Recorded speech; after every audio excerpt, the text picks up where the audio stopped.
گەهشتنا کوردا بۆ قەوارەی هەرێما کوردستانê dirêkeka sext û dijwar dabûye. Neya rayexistî bûye bi gul û gulzara. Pitir ji heftê salan şer yê hatiye kirin da Kurd negehne rojeka wekî evro. Bi şerî, bi pîlanet navdewletiyê cuda cuda, bi komkujî û jînosayîd û veşartina psaxî. Di wextekî da hemî rejêmê destsaladar, dewletê herêmî, sîstemê cîhanî dijî Kurda û berjewendiya wan dabûyne. Kurd tinê bûn, hindek cara çiya jî bûdbûne heval. Bi xebat û bizava rizgarî xaz û berhingarî û daxwaza mafan, şoreş dîv şoreşê, bi tiveng û diplomasiyetê, bi şer û danostandina Kurd nerawestan û pêstir bûn şinemanê.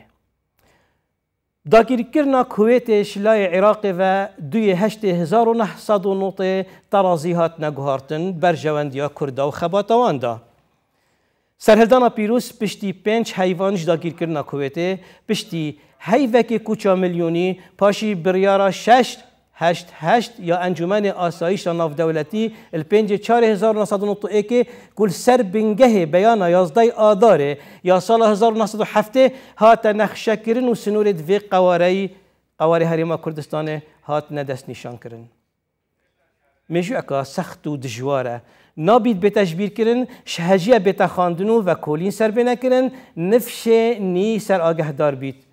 Em jî nûkelgel heve pêk ve û xelekekanî di bernamê li serûyîna kûkiyekan ve devî behsî keyin gel her du siyaset medarê rêz û teqdîr mamosta Fereydûn Ebdilqadir û mamosta Cehfer İbrahîm gelek xêratin ser çava û helbijardeyek gel me hazireş çalakvan û nivêser rojnamevan ew jî Nasir Mala Hekîm çavdêrê siyasî,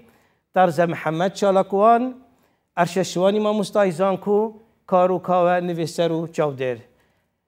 Bînenê xweştîvî bi xêratin serçava û pêk vedê gengeşa me li ser vî babetî bît. Sedayet birêz eger pisyarek mamosta arasteyê cenabet bikem, eger êsta awêneyek bênîn û lew awêne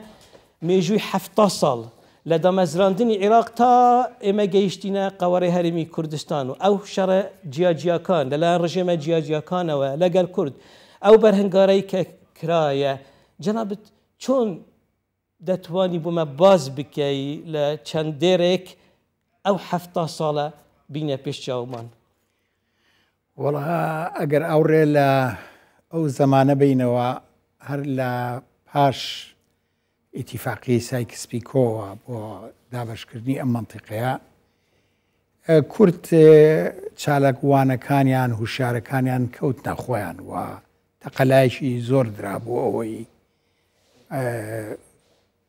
مافی کورد جێی هەبێ. خۆتە نەزانن پێشتر معادەی سیڤەر دەرچوو، بە پێی معادەی سیڤەر هەندێ بەندی پەیوەندی بە کوردەوە هەبوو، کەمێک لە مافەکانی کوردی ڕەچاو کردهبوو. بەڵام لەو ڕۆژەوە کە بە هاتنی ئینگلیز بۆ ئەم مەنتیقەیە هەوڵ درا کە دەوڵەتی عێراق دروست بکرێەوە، کورد بلیشێنرێ بەو دەوڵەتەوە. کورد خەباتی خۆی کردووە بۆی مافەکانی خۆی بەدەستبێنێ.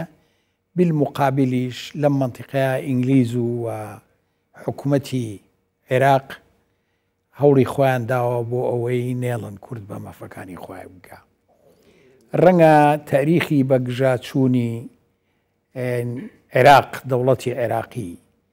بۆ کورد ڕەنگە وا باش بێ سیر بکرێ بە چەند قۆناغێک هاتێبەرەوە.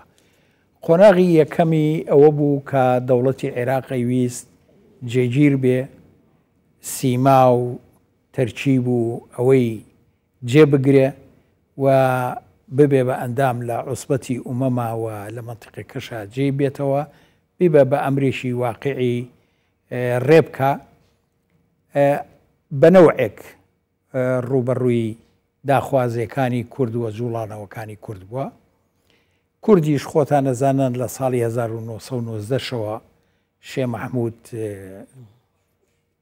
بە چەند جارێک ڕاپەڕین و شۆڕش درێژەی پیاوە کە تا ساڵی 1930 خایانوە و بێجگە لەوەش دوای ئەوە و بۆ پشتیوانیش لە شێ مەحموو شۆڕشەکانی یەک لە دوایەکی بارزان ڕووی کردووەتە جێبەجێکردنی خواست و هیواکانی میلەتی کورد. بەڵام ئەوەی جێگەی لەسەر وەستانە ئینگلیز بە هەموو توانایەوە بۆ جێگیرکردنی ئەو قەوارەی حکوومەتی عێراق و بۆ ئیسیفادەکردن لەو بۆنەی کە کردی نەوت لە منتیقەیە هەیە و جێگیر بێ بەگشت ئیرادەی میلەتی کووردا چوو بەگشت خواستەکانی میلەتی کووردا چوو بەگشت جوڵانەوە و ڕاپەڕینەکانی کووردا چوو بە تاقی تەنیا هێزە ناودەوڵەتیەکان. ئێمە پێویستمان بەوەیە باشتر لەوە بکۆڕینەوە بۆ هێزە ناودەوڵەتەکانیش بە گشت ئیرادەی میلەتی کووردا ڕۆشتن چوون. ڕێی من کورد لەم منتیقەیە میلەتێک بوو مەغدور دابەشکرا و تاریخێک لە دابەشکردنی هەیە لە بینی هێزەکانی ئەم منتیقەیە و ئیمپراتۆرەکانی تا هاتنی ئینگلیز و هاوپەیمانەکانی بۆ ئەم منتیقەیە و دابەشکردنی ئەم منتیقەیە. کورد دایمە زەحیەی ئەو تەقسیماتانە بووە. دیارە خۆشی بێتەسیر نەبووە لەوەی کە ئەوانەی بەسەر بێ کە بەداخەوە هەمیشە منەی ژێرمەوە بۆەوەی کە کورد یەک ئیرادەی موحەدی تۆکمەی نەبووە و بەرنمەیەکی نەبووە بۆ ئەوەی چی بۆ ئایندەی جێبەجێ بکە بەرنمەیەکی ڕەوشنی جوان و هەموو توانەکانی بخاتە گەڕ گەلەوەش مەوقعەکەی زۆر خراپ بووە ینی هەڵکەوتەی ئەو مەنتیقەی کە کوردی تایە دوورە لە دەریا و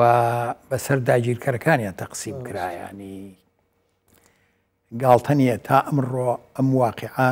یەکێکە لە دوو ژنەهرە گەورەکانی میلەتی کورد بۆەوەی بە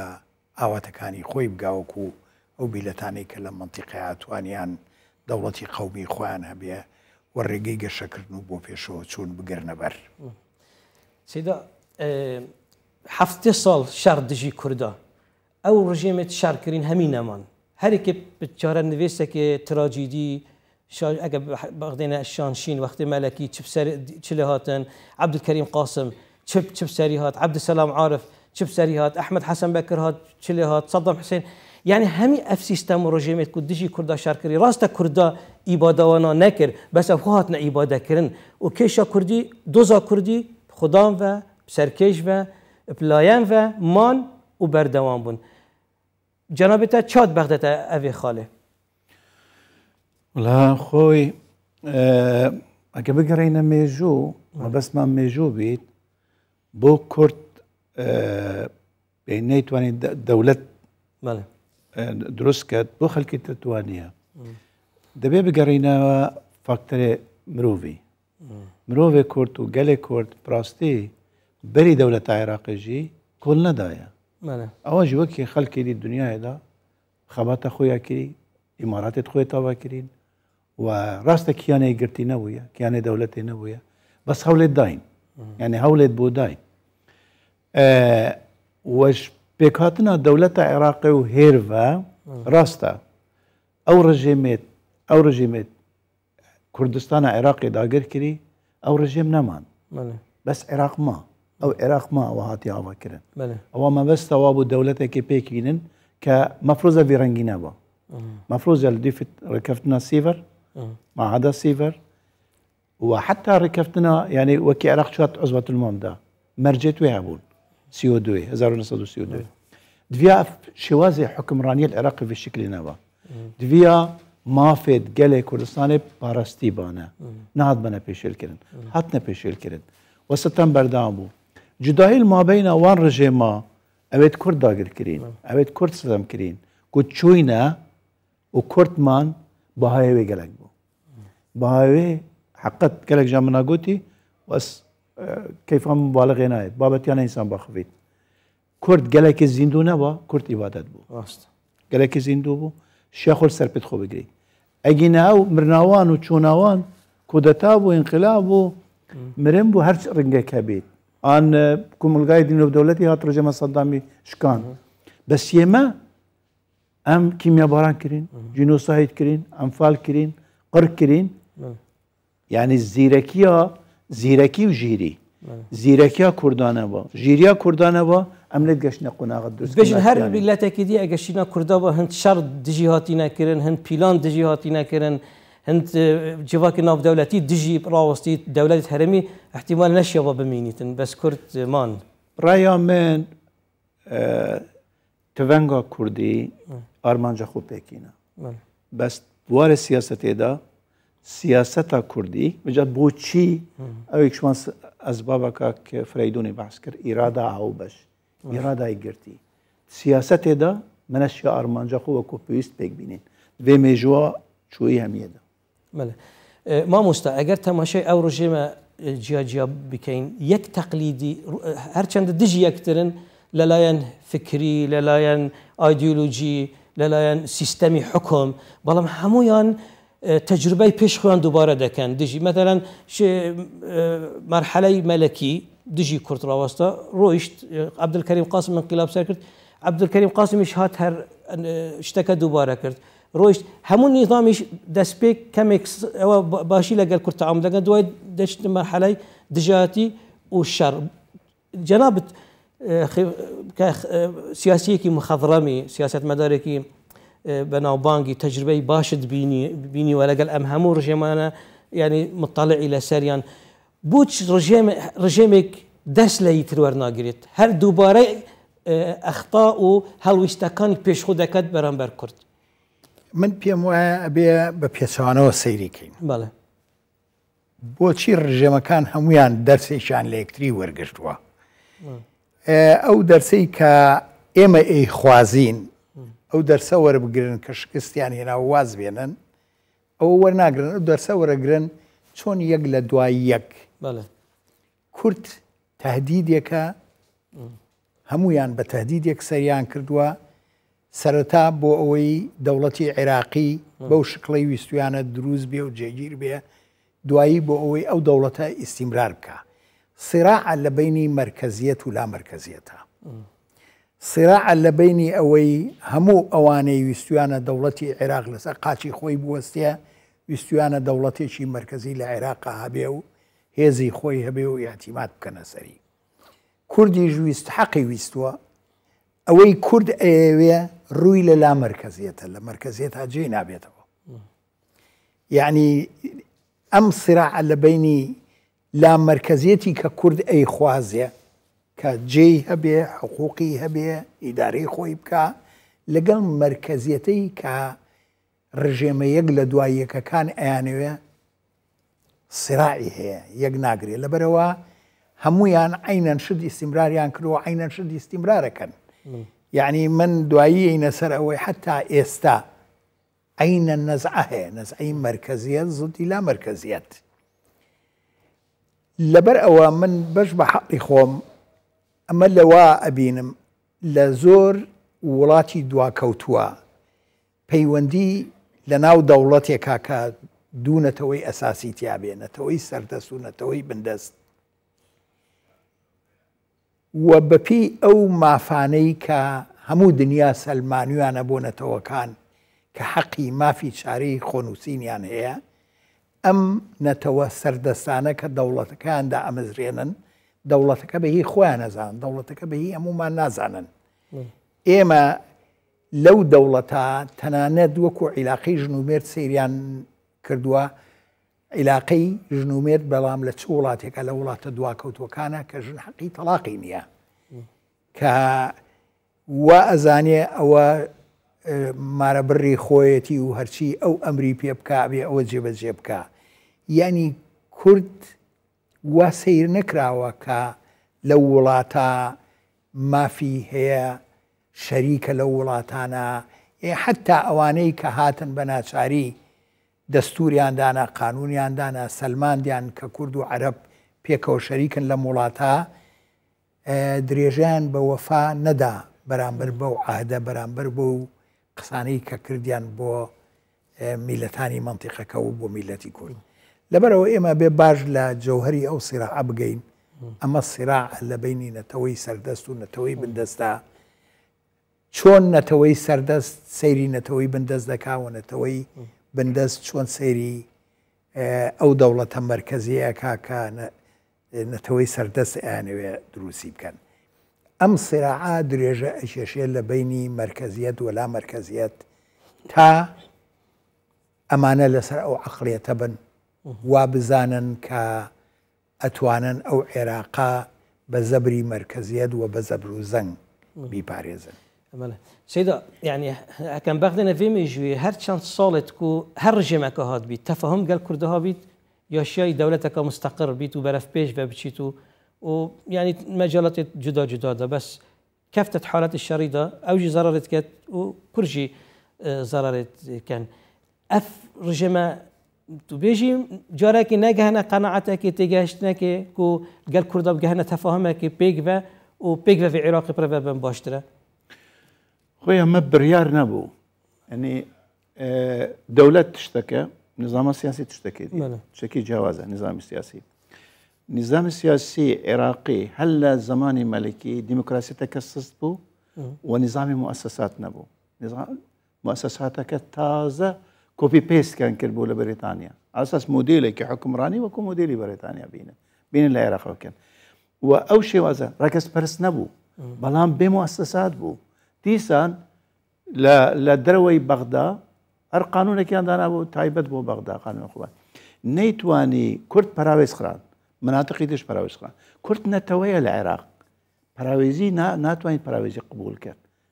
لبرا ولا بيت وشي اشكال بون يدواي اوانش براستي او مسألة هيك او تيدانية يعني خلافي تيدانية قماني لسرنية عراق بي كرد استقرار ناكا كرد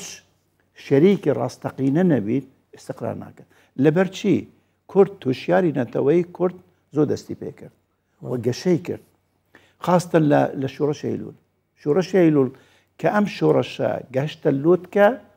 ما ترسي ترتبة بيدابو لسر كردي لسر كرد وكياني كرد لناو عراق وتواناي كرد لناو عراق او ما ويا كرد او جا حتى لناو عربا كانش وان كرتيان لقلم دا شورشي كل لقلم دا ككرت هرشايا لسريان كرت تركيا تازت اقدار بو ككرت دتواني بتفاكتري هرشايا المنطقه بعقلي وان باو عقلي نعقلي ديمقراطي عقلي خصباندن ايران بهمان تشت ايران بشك بول لمؤامري تقداني شورشايلو لبروا ام ولاتانا حتى ولاتاني تريش دورو بريه مقص قسيمة لسروانية قسيمة لسر إيريا بس نظامي السياسي يندبي ديمقراطي بيت ديمقراطية راستقينا تستقام جري بخويا وببينيت يندبيتن أو ممكن نية فرابيكاتا بيت دبيت نظامك شراكة توجه شراكتك لسر يكون فدرالية دو سيستمي جواز لولاتك دا ماكاوا هونغ كونغا يعني شوازك لشوازك هندا بهال بجريت أوي ما مصطفى سكرت ديسنتراليزيشن لا مركزيتك ده بشوازك لا مركزي بيروكي او جا شون اوش اونيه يك ببخشيت بلا نكيتر ده باتفاق لسركرت ماله بچينا حوالت روزنامه وان و چالاک وان و ماموستا اکادمی كلامك بشاركك هبيت نخشة في مناقشات يكرن يعني نا كوش درفي في حوارك وهات يكرنه كلامك عفو بك بحقد من برسياركم بو كاك فردونيا بله چی بکری مثلا شوازی تعاملی ایما و دوای طبيعي دوای 2003 لقل بغداد شوازی تعامل من لقل بغداد بوي بتواني قواره كمان زور بقوة تربك هرچند استايمه رنگا پیشوترش جناب اشارت پی کرده به ایما دستور ما درست کرد دستور زور به ایما قوت یک معنی بود بو نفسینوی دستور دوری کی بالا معنی بود چون بتوانین لموضوع چون تعامل لقال ام رجيم استا بكين من وقت يجيشتم بدو حلقة ام مناقشة معنا او جناب باسي كي كويتا بابتي اوي لا صالي نو يق بدواوا ئێمە لەم سی و قسوور ساڵی کە لە کوردستانە کاروبارمان کەوتە دەست لەوێ باسی بکەین باشە لەوێ حەلەقەی دووەمەتەکەی ئێمە لەسەر ئێستا فقط من ئەمەوێ ئیشارەت بە یەک شت بەم برادەرینە کورد زۆری شت پێ ناکرێ کورد خەباتی پێکرێ بێ خەبات بکە یعنی ئێمە لەم منتیقەیە ئەم منتیقەیە جێی دیموکراتیەتێکی حەقیقی لێ نابێتەوە چونکە دیموکراتیەتی حەقیقی قەرارات نییە قانونێک نییە داینێت و بڵاوی کەیتەوە عیلاقەی بە وەعیەوە هەیە عیلاقەی بە تەتەوری اقتصادیەوە هەیە عیلاقەی بە تەتەوری سیاسیەوە هەیە عیلاقەی بە زۆر شتەوە هەیە کە لەم موجتەمەعا بە تەواوەتی نەهاتۆتەکایە هەموو موجتەمەعی عێراقی ئەڵێم لەبەر ئەوە ئەگەر بمانەوێت لە ڕێگەی دیموکراتیەتەوە ئێمە مافەکانی خۆمان دەستکوێوێ لە ڕێگەی نیظامێکی دیموکراتیەوە خۆزگە دروزە بێ ئەو نیظامە دیموکراتیت بەڵام زۆر زەحمەتە لە ئێستەی عێراقا لە ئێستەی تێگەیشتنی هێزەکانی ناو عێراقا تەسیراتی وڵاتانی ئەقلیمی لەسەرمان ئەوزاعی دەولی هەموو ئەمانە پێکەوە وا متەزامینە کە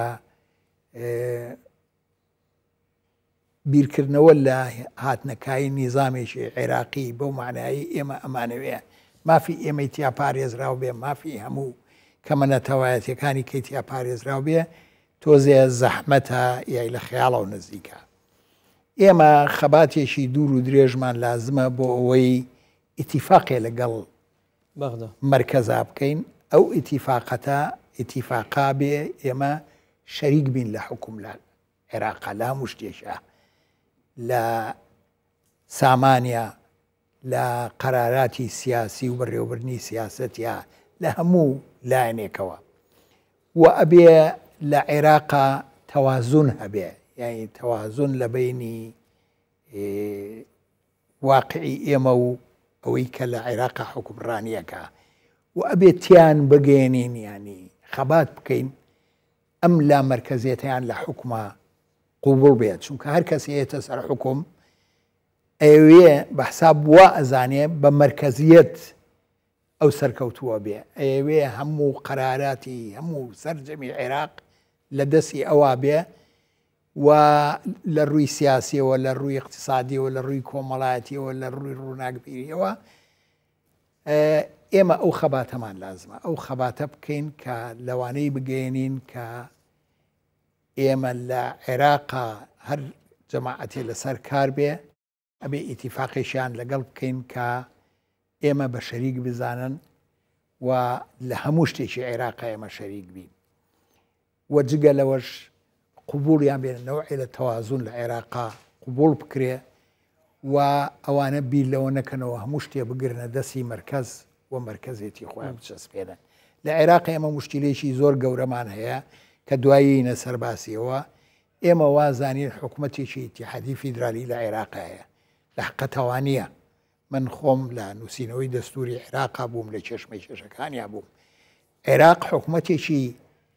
مرکزی تایە بە وجودی یەک منطقەی کە وەزعێکی فیدرالی هەیە ویش کوردستانە ئەجینە باقی عێراق لە ژێر سایی یەک مرکزایە و مناطقی فیدرالی کە نییە ئەمە یەکێکە لە کێشەکانی ئێمە کە باسی ئەوەکەین وڵاتێکی ئیتیحادی لە کۆمەڵی فیدرالی پێگەیە کۆمەڵێ مناطقی فیدرالی پێگەیە ئەوە وجودی نییە لە عێراق و مشکلێکی گەورەی ئێمەیە دوای ئیشەڵا لە حەلەقەکانی کە یەینە سەری قسەی لە یەکەین سێدا کورد پشاری یەکشاین بەرهەنگاریش خۆ بکەن حتا ڕادەکیژی خۆ پارێزن بەس دانوستاندنجی گەلێکت کرین بەس زۆربەی قیناغی دانوستاندنێ نەگەهشتینە ئەو ئەنجامێت و کووردا ببێتن پزراتە کورد ئەو تشتێک و پشاری خود پارێزیتن بەس دێشێت دانوستاندنا مافێت خۆ ئەوێتی وێم دەست ببینیتن خلالەوێ ئەزمونە و حتەنوکە هاتی دیتنا من کورد لە جەنگە توانی خوب بپارێزیت و جەنگی باشی کردووە جەنگی بەرگری بووە و لە دانستاندنا داش تا ڕەدەک سەرکەوتوو بووە ڕێژەیە و ئیمانی بە دانوستاندن هەیە و دلیلی ئەوەی کە کورد سەرکەوتوو بووە توانیوە ڕێککەوتنی ئادار بە دانوستاندن بەدەستەوە بینی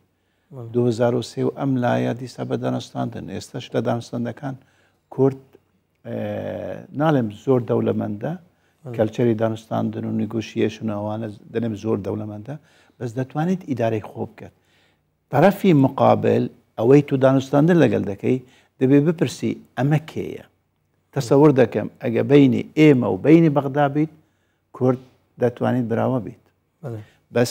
طرفی ئەقلیمی هەژمونی ئەقلیمی لەسەر عێراق وای لێ کردووە عێراق ئیرادەی عێراقی نیشتیمانی لە دەست داوە دەمەکە لە دەستی داوە ئەو جاوە گرفتێکی ترە ئەوە بۆ عێراقیەکان گرفتێک بیت بۆ ئێمەی کرد دەبیتە 10 گرفت پێکەوە سێدا دەجات کرمانجی و خوارە و سەرێک ئێمەش دەمانەوێت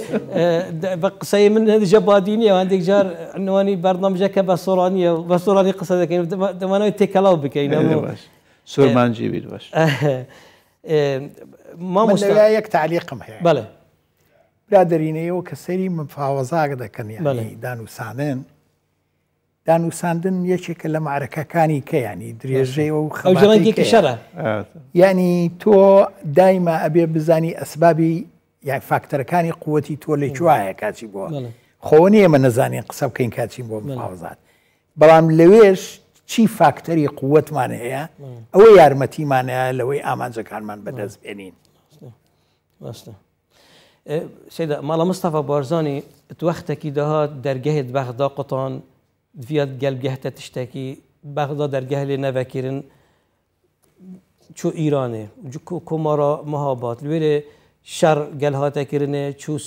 سوڤێتێ ڕاستەوەکی پەنابەر بوون بەس محاولەت کرد خوبگەهینتە کرملێنێ و دەنگێ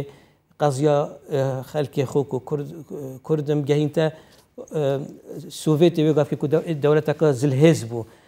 هەر وێگافکەوی هزرا هەندێکی کوبگەهیتە ئەمریکا وێگافی کۆ دیسا ئەمریکا دەولەتەکە دیە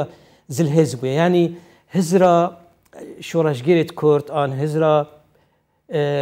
سەرکێشت بزاوە ڕزگاری خازە کوردی بەرەف هەندێ بووە کو پەیوەندیەکە ناودەولەتی هەبیتن بەرژەوەندیە کوردادا هەرچەندە دوی وەختیدا گەلەکە زەحمەت بووە بەس کورد شیایینە هەڵویستێ ناودەولەتی بگوهۆرن بەرژەوەندیە کێشە گەلێ خوددا چونکە ئەف هەڵویستە ناودەولەتی گەلێکی گرنگە بۆ کووردا دا کورد بشێن هەندێک مافا دەستخۆڤە بینن پڕیا من هەوڵت دیبلۆماسی بەرین و کەت مێژوێدا هەوڵ هەبوونە هەوڵێ زۆر نەبووینە یا بارزانیە نەمر و چوونە سۆڤیەتی و چوونە ئیرانی و هەوڵێت تویت گەل ئەمریکا و ئۆروپیا هەوڵێ زۆری جددی بوون یعنی باش تێگەهشت بوو ژیانایی بخوا ئەفسانەیە باش تێگەهشت بوو قەزیا کوردیت ناف کوردستانە عێراقیدا بێ پشتمانیە کۆمەلگای نێودەوڵەتی تو نەشی ئۆتۆنۆمیژی بدەست ببینی دوێتە پشتەوانە بن و پشتەوانیەکە نێودەوڵەتی زۆرە گرنگە گەلێکێ ڕەوە دۆزەکە ڕەوە تا پشتەوانەکە نێودەوڵەتی دوێت تو پشەی بدەست ببینی بەس چوو وەختی بوو یعنی هەوڵێت بارزانیە نەمر وەختێ شەڕێ سار بوو شەڕێ سارژی ئەمزانین کە گەلێک ئەوەی دێت نێودەوڵەتی تێنە سەرکردن کێشەی نێودەوڵەتی تێنە سەرکردن توێ وەختیدا ئەو هەوڵ ئەوێت هاتی نەدان ئەنجامێتەوە وەکو پێویست نەبوون یعنی ئەنجامێتەوە بێت بەس کارێ دیبلۆماسی یعنی دەمەکە هەرێمە کوردستانی دەست پێکردی یعنی هێشتا زمانێ شێخ محمودی حەفیز زمانێ شێخ عەبدولسەلامی بارزانی ئەوانە هەمیە ئەو چالاکیت ئەنجام داین و تێگەشتین کە دنیایەدا توپشەی ڕایە وان حکوومەتە وان دەوڵەتە کێشی بۆ قەزیا کوردی کۆمەلگای نێودەوڵەتی حتا ئەڤروکەژی درستی قەزیا کوردی وەرنەگرتیە حتا ئەڤروکەژی ژبەر بەرژەوەندیت خۆ دەوڵەتی دنیای جارە ئەکە بەرژەوەندی گەلێکدی بەرژەوەندی خۆ گەرم نوکە پتر لێت گەڕگەن مەسلحەتەوان گەل نظامێکی بیت مەسلحەتە خۆ بسانایی ناگۆڕن بەرژەوەندی خۆ ناگۆڕن بۆ دۆزێکی وەکی دۆزە کوردی کە ئەو بخۆیە ئالۆزە دۆزە کوردی بخۆیە ئالۆزە دابش بوو ناوێژی پشتی لۆزانێ مابینەوا چاردە پتری ئالۆزکردی ژبەر هەندێ یعنی بێ دیمایە پشتی کۆچە ملیۆنی شلای ئینسانی بەهاتە وەرگرتن بە شلای سیاسی بە حتا نوکە تەمامی هااتێ وەرگرتن وەکی دۆزێک کە گاوەتە ئەتراف پێ کرد دۆزەکەهای دۆزە گەلێکی بندەستە دوێ ئەو گەل مەبن یعنی دانانە سیستەمی عێراقیدا یێنی ئەو بەشێک بوون دوێ بەشێک بن جێبەجێکردنێژی وەکی ئەوە باس کرد پاشی دەین بەحسەوەکەی تەرزەخان ئەگەرتە پرسیارێکە بیتن زۆر سپاس ئیتاری ئەو نیقاشێکە کرایەوە زۆر باشە زۆر سپاس بۆ میوانداریتان پرسیارێکم هەیە بۆ بەڕێز کاک فەرەیدون گەر ئاوەر لە ڕابردوو واتە لە قۆناغە مێژوویەکانی 7 ساڵ پێش ئێستا بدەینەوە ڕۆڵی وشیاری تاکەکانی ئەو کاتە چ کاریگەریەکی هەبوو لەسەر بوونی ئیمتیمای نیشتیمانی واتە ئەو دەستکەوتانەی کە بەدەست هاتوون تا چەند کاریگەری هەبوو لەسەر تاکەکان واتە تاکەکانی ئەو کاتە تاکی کۆمەلگا وشیاری یاخۆت ئەو لایەنانەی کە پەیوەست بوون بە ئێوە چ کاریگەریەکی هەبوو لەسەروی کە دەستکەوتەکان زیاتر بەدەست بێندرێ زۆر سپاس وڵا گەرسێ ئاور لەو ڕۆژانە و لە کۆمەڵی کوردەواری ئەو ڕۆژانە بینەوە ینی ئەو تەقەلاکانی ڕۆشنبیرانی کورد و پیاوانی تێکۆشەری کورد یعنی جێگەی بەڕێی من جێگەی ڕێزێکی زۆر گەورەیە هی تۆ سەیری ئەو هەموو تەقەلانە بۆ هێنانەدی ڕۆژنامەی کوردی و نووسین و بڵاوکردنەوە بدە لەو ڕۆژگارە هەموو ئەو تەقەلانایی کە دراوە لە عوسبەت الئومەم و کاری دیپلۆماتیک لەلایەن ڕۆشنبیرانی کورد و لەلایەن سەرانی کوردەوە کە کراوە سەیری هەموو ئەو هەوڵ و کۆشانە بکە کە بۆ دروستکردنی جەمعیات و ڕێکخراوی سیاسی و سەقافی کوردی کە کراوە تەقەلاکانی زمانی دروستبوونی شۆڕش و ڕزگاری و پاشان پارتی دیموکراتی کوردستانەوە ینی جێگەی دڵخۆشیشی زۆرە ینی کە سەیری ئەو ڕۆژگارە کە وازانین ئەو ڕۆژگارە زۆر لە ئێستا دواکەوتوتر بووە بەڵام من بەش بە حاڵی خۆم زۆر جار شعور بە شانازیەشی گەورە ئەەکەم کاور ڕۆژگارە زۆر هەستکردن بە مەسئولیەت گەورەتر بووە لە ئەگەر بە ڕێژەی سەیری بکەی لە بەعزێ سەردەمی ئەمڕۆ سەردەمی ئەمڕۆ ململانیەکان ململانی سیاسی و ناو حیزبەکان زۆر بەری بە و جوڵانەوانە گرتووە کە ئەبێ لە مشتەمەعە سەر هەڵبداوە بۆ پێشەوە بچێت و بە قازانجی دۆزی کوردووە بە قازانجی گیانی کورد بە کەنارێکی ئارام لەبەرەوە من ناڵێم تاک بە تاکی کورد بەڵام هەڵکەوتوانی کورد ئەو وەختە دەورێکی نمونەی زۆر گەوریان بینیوە مامۆستا جەعفەر باسی هەڵویستی ناودەوڵەتی کرد کە کورد ینی ئیشی کردووە لە بەرژەوەندی کێشەی خۆ ئەو هەلویستانە بگۆڕیت بەڵام ئێستا وا بزانام کێشەی گەورەتر لە هەلویستی ناودەوڵەتی کە هەلویستی ناودەوڵەتی باز دەکەمی ئەمریکایی ئەو کاتەی سوڤێت دەوڵەتەکانی ئەوروپا بەڵام کێشە هەرە گەورەکە هەڵویستی دەوڵەتەکانی هەرێمیە کە ئیرانە تورکیایە سووریایە و عێراقە کورد یعنی ئەوە قەدەرە ناکرێت بگۆڕێت و هەروە خود مستەسلم بی تەسلیم بکەتن چۆن ویستیان چارەنووسی کورد تەحەکم لە بکەن بیکەن یانیش کورد ئیشی کردووە لەسەر گۆڕینی هەڵویستی ئەم دەوڵەتانی هەرێمی ئەوانی کێشەی مباشر لەگەڵ کوردیان هەیە ئەی خۆی هەموو شتێ بەدەست ئێمە نییە بەدەست کورد نییە ئەم دەوڵەتانە لەم منتیقان دیدێکیان هەیە بۆ خۆیان و طریقەیەکی ئیشکردنیان هەیە و سیاسەتێکی معەنیان هەیە پێویستە لە سیاسەتەکەیان بگەین دوو دەوڵەتی گەورە لە منتیقەیە هەیە ئێران و تورکیا ئێران و تورکیا لەم سەردەمانە بە تایبەتی وەک دوو دەوڵەتی تەبیعی بیر ناکەنەوە وەک دوو ئیمپراتۆریەت بیرەکەنەوە و هەردوو لایەن سەیری ڕابردووی خۆیانەکەن و ئەمجادی خۆیان زیینوەکەنەوە جا لە قاڵبی دینیایە لە قاڵبی عیلمانیایە ئەینەن شتە یعنی من بەڕێی خۆم ئێرانی شاهنشایی لەگەڵ ئێرانی جمهوری ئیسلامیە لە تەتەلوعاتیانە فەرقی زۆریان نییە ڕەنگە ئەوەی ئێستا خواستی گەڕانەوە بۆ ئەمجادی دەوڵەتی سەفەوی و ئەوانەی زۆرتر بێ ئەوەتە دەوڵەتی ئێرانی ئێستا لە یەمەن تۆزەکە لە لبنان نفوزی هەیە لە عێراق نفوزی هەیە لە ناو ئەفغانستانە تەسیراتی خۆی هەبووە لە بۆسنە و هەرزگوین دەوری خۆی بینیوە هی لەبەرەوە لە شوێنێکان نەوەستاوە کە دەوڵەتێکی تەبیعی حدودی جوغرافی خۆی هەیە تورکیا ئێستا سەیرەکەی تورکیا ئەو کارانەی کە تورکیایکە هی دەوڵەتێکی تەبیعی نیە لە چوارچێوەی سنووری تورکیا ینی ئەویش ئێوە بگەڕێتەوە بۆ ئەمجادی دەوڵەتی ئیمپراتۆری عوسمانی و تەسیراتی لەسەر لیبیا لەسەر تونس لەسەر ئەرمینیا لەسەر ئازربایجان لەسەر عێراق لەسەر کوردستان لەبەرەوە سیاسی کورد ڕۆشن بیرانی کورد دەبێ باش دیراسەی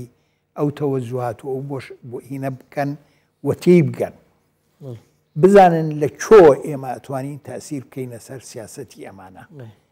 ئێمە ئەمڕۆ فاکتەرێکمانەیە کە هاتیینە سەر ئەو باسە باسیەکەین مەسەی نەوت و غازە کە هاتیینە سەر ئەم سەردەما قسە لەوەشەکەین بەڵام زۆر ئاسان نییە ئەگەر بیر لەوە نەکەینەوە ئێمە ئیسیفادە لە فاکتەری دوورتر بکەین دەوڵەتانی فرەنسا بەریتانیا ئەمریکا ئەڵمانیا وڵاتانی دوورتر لە وڵاتانی ئەقلیمی ئەبێ ئێمە هەوڵ بین جێی کوردستان بکەینەوە لە سیاسەتی ئەوانە جێی دۆزی خۆمان بکەینەوە لە سیاسەتی ئەوانە و ئیسیفادە لە فاکتەرەکانی قووەتی ئەمڕۆمان بکەین بۆی لە خلالی دەوڵەتانی کەشەوە ئێمە بتوانین تاسیر بکەین لەسەر تورکیا و ئێران و ئەمانە ئێمە لەگەڵ عێراقا ئەوە خەریشین بە هەموو خەباتێکی دوور و درێژمان کردووە ئێستا بە ڕێگەی هێمنانە بە ڕێگەی دانوستاندن بە ڕێگەی ئەوانە خەریش بەڵام وەکو مامۆستا باسی کرد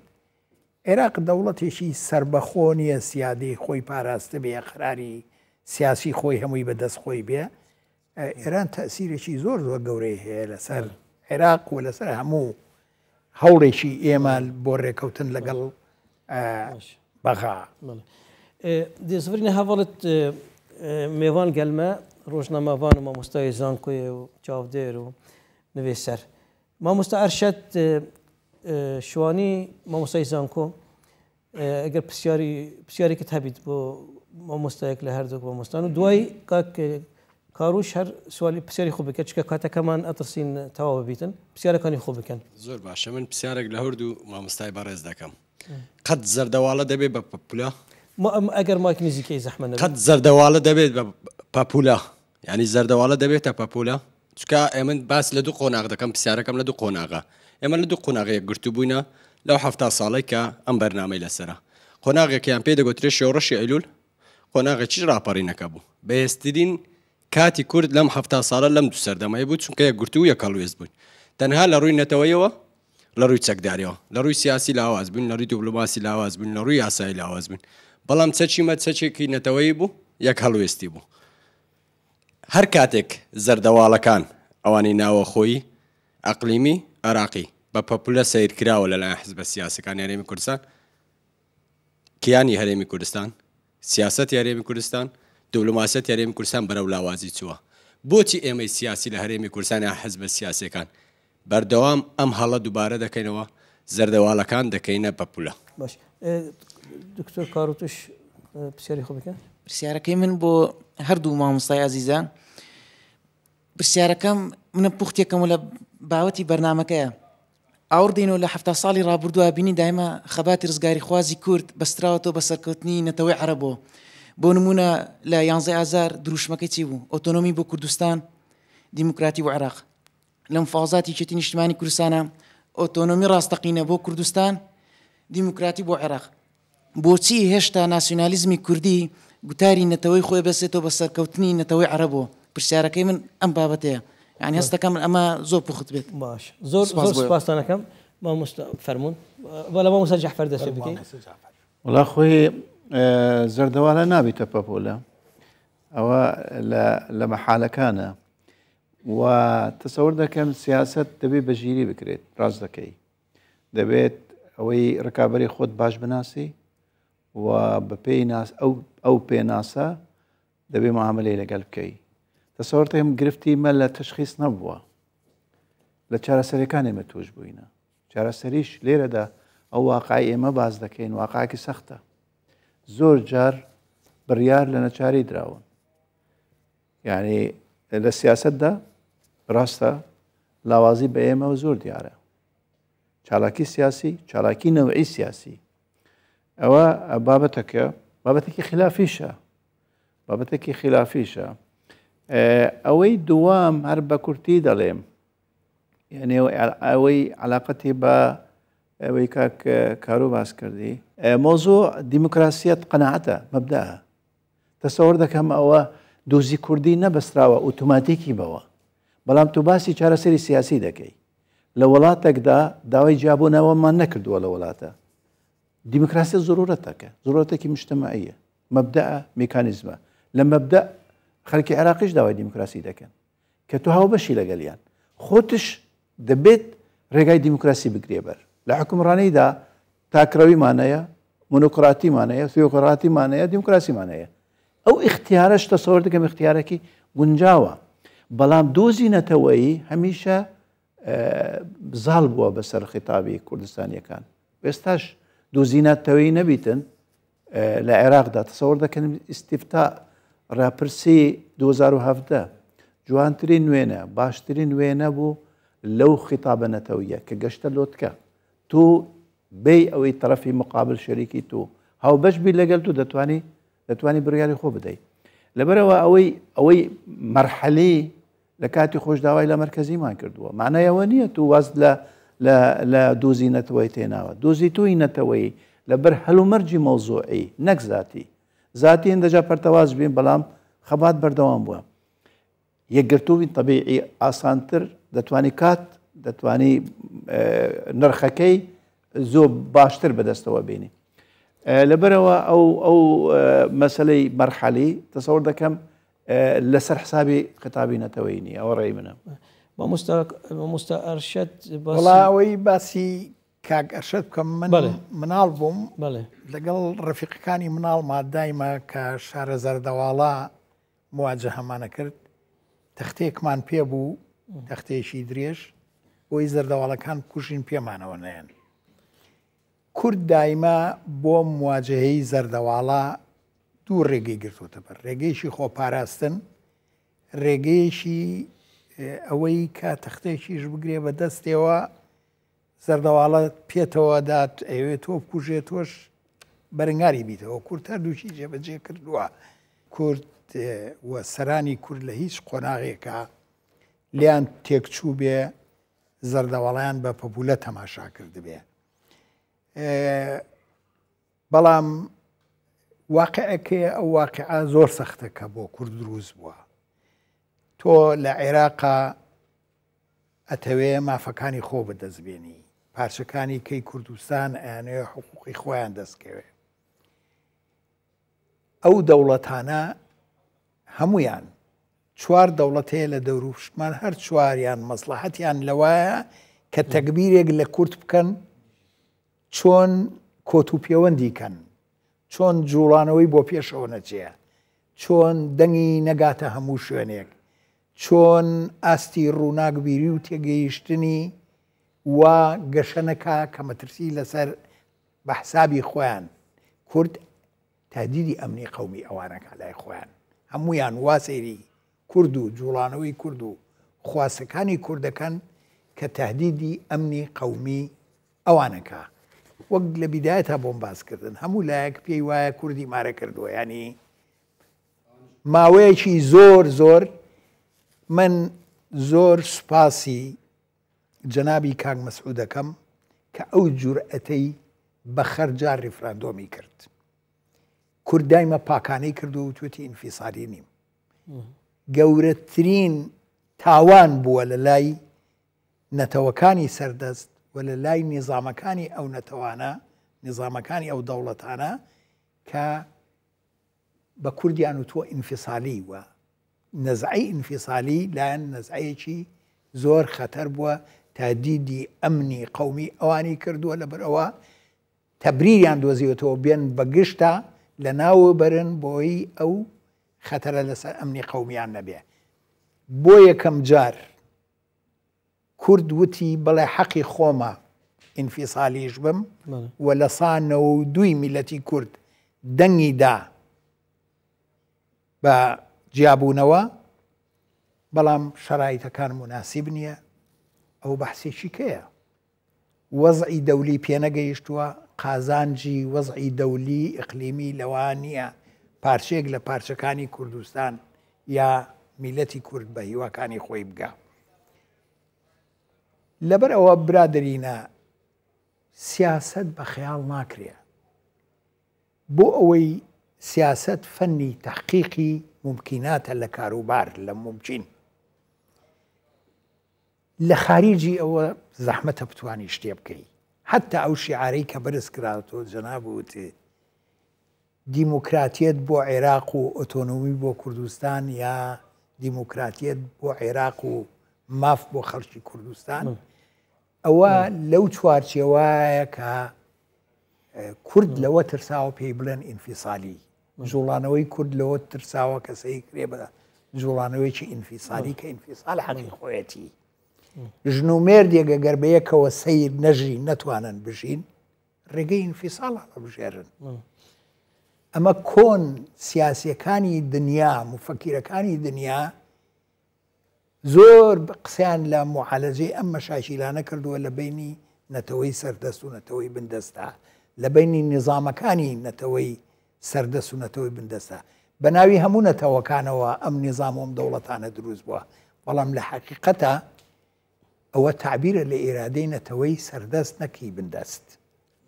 تعبیر نییە لە ئێرادەی هەردووچیان. وەختێ تعبیرە لە ئێرای هەردووچیان کە شەریکایەتی هەبێ لەو وڵاتانە، شەریکاتی هەبێ لەو دەوڵەتانە، لە نظامی ئەو دەوڵەتانە، شەریکاتی لە هەموو شتێکە، شەریکاتی لە سامانیانە، شەریکایەتی لە قەراری سیاسیانە، شەریکایەتی لە هەموو جوڵانەوەیەکیانە کە پەیوەندی بە ئێستا و ئایندەی ئەو میلەتان و ئەو وڵاتانەوە هەبێ. لەبەرەوە کورد تێگەیشتووە لەوەی چی ممکنە، بە پێی ممکن ئیشی کردووە، بە پێی خەیاڵ ئیش ناکرێ. بەڵێ ماوە سەر قسەی جەنابەت، یعنی ئەگەر تەماشاکەین بزاوی ڕزگاری خازی کورد ئەگەر خیتاباتی مجاملەی بەغدا زۆر کردووە، مەثەلەن هەرویستویە ینی بە باشی لەگەڵ بەغدا، ینی مەثەلەن گوتیە من دیموکراتیەتم بۆ عێراق دەوێت، تو ینی مادەم حرەکێکی بۆ خۆ دەکەی بچی باسی عێراق بەگشتی دەکەی کە دیموکراتیەت بۆ عێراقم دەوێت. ئەگەر مقارنە بکەین جیازی ئێمە بکەین لەگەڵ باشووری سوودان کە بوونە دەوڵەت، هەر لە یەکەم تەقە گوتی ئێمە دەمانەوێت لە سوودان جیا ببینەوە، جیا ببین جیان تا دوایی جیا بوونەوە. نازانم بەنسبەت بزاوی ڕزگاری خازی کوردی وەک شیعارات وەک خیتاب دیسان وەک معاملەش تکایە تەشبیهی مەکە بەوێ کوردستان لە موقعێکی زۆر خەتەرە، زۆر خراپە. هەموو دوژمنەکانی دوژمنی مافەکانی دوژمنی ئازادی و پێشکەوتنی دەوریان داوە سوودان وا بووە. ئێمەش وەکو سوودان بووینە ڕەنگە عینەن قەرارمان بدایە. ئەگەر جیاوازی بکەین نێوان باشووری سوودان و نێوان هەرێمی کوردستان زۆر نزیکترە بوو دەوڵەت لە باشووری سوودان، بەڵام ئەو زڵوفە دەولیەی کە محیطە بە باشوورستان لە پشتی سوودان. من پرسیارم ئەوەیە مامۆستا بێجگە لە شیعاراتی مجاملە لەگەڵ بەغدا حتا معاملە مەسەلەن سەرهەڵدان کە ڕوویدا خەڵک زۆر بە ڕێز و تەقدیر تەعامل لەگەڵ جێشی عێراقی کرد، ئەوەی کە کەوتە دەستی خەڵکەکە ئەوەی کە ئەنفالی کردبوو. یعنی یەک عەمەلیەی تیرۆریستی یان بڵێن عنف لە ناو مەدەنیەکان لە 70 ساڵ کە کورد خەباتی کردیە نەکرا لە ناو ئەمە لە بەرژەوەندی کورد هاتووە یان دژی بەرژەوەندی کورد هاتووە. پرسیارەکەم ئەوە لێرەیە. زین چۆنە بەرژەوەندی کورد هەمووی بە پێی خواز جێبەجێ نابێ برادری عەزیزینە. یعنی واقعی حاڵ ئەوەی بیەوێ قسە لە سیاست بکە ئەبێ باش لێکۆڵینەوە بکە لە واقعە. واقعی ئەو